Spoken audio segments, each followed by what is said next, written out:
COVID-19 is currently dominating our lives. For people with disability, it poses particular problems, but they aren't the problems you might expect.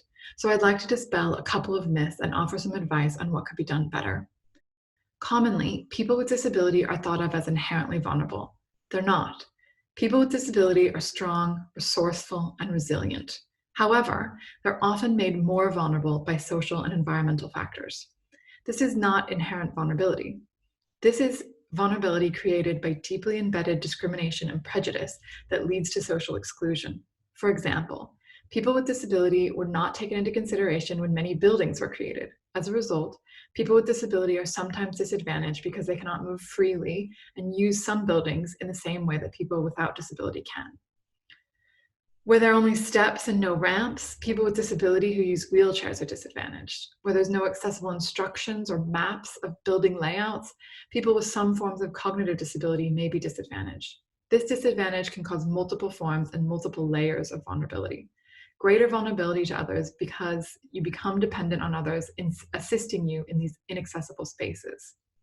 Greater vulnerability to systemic problems that everyone experiences, such as bureaucratic barriers, because you experience additional barriers before you even arrive at the problems that everyone else is facing. There are many more examples like these. If these social and environmental barriers did not exist, people with disabilities would be no more vulnerable than people without disability. This is why it's critical to ensure that we break down these barriers through law reform, policy adaptation, and significant efforts towards creating a fully accessible society for all.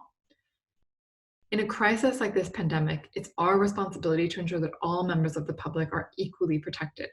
For people with disability, this means taking into consideration their diverse and varying needs and ensuring that measures that are taken in response to the pandemic do not make people with disability more vulnerable to COVID-19 or to other forms of harm, such as mental health issues, domestic violence, unemployment, and other potentially harmful situations that may arise as a result of COVID-19.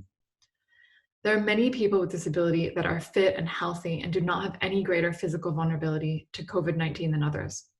This is important because sometimes people with disability are assumed to be unhealthy and in need of extra protection for health-related problems. This can sometimes overshadow other, often more important issues that people with disability need assistance with, such as a safe home environment free from abuse, accessible opportunities for physical exercise, and accessible information related to the government response to the pandemic, not just accessible information related to the virus itself.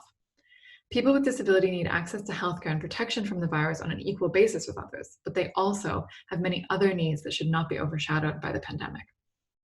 This pandemic has created an unprecedented social landscape, one that we're still figuring out how to navigate. It's important to remember that our society is full of diverse abilities and disabilities, and people have many varying needs.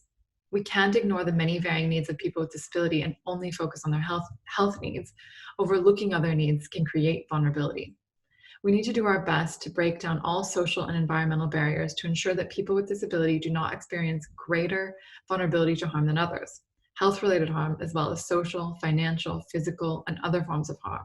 For example, we must ensure that people with disability are able to socially isolate, that there are options for contactless support, or support workers who can provide guarantees of minimal community exposure.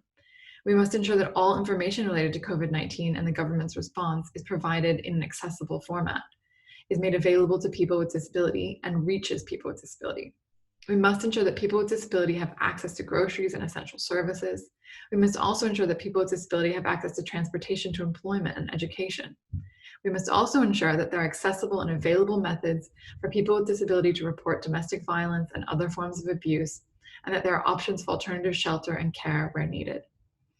Most of all, we must listen to the voice of people with disability and their representative organizations when they're highlighting social and environmental barriers that are creating vulnerability for people with disability during this unusual and difficult time.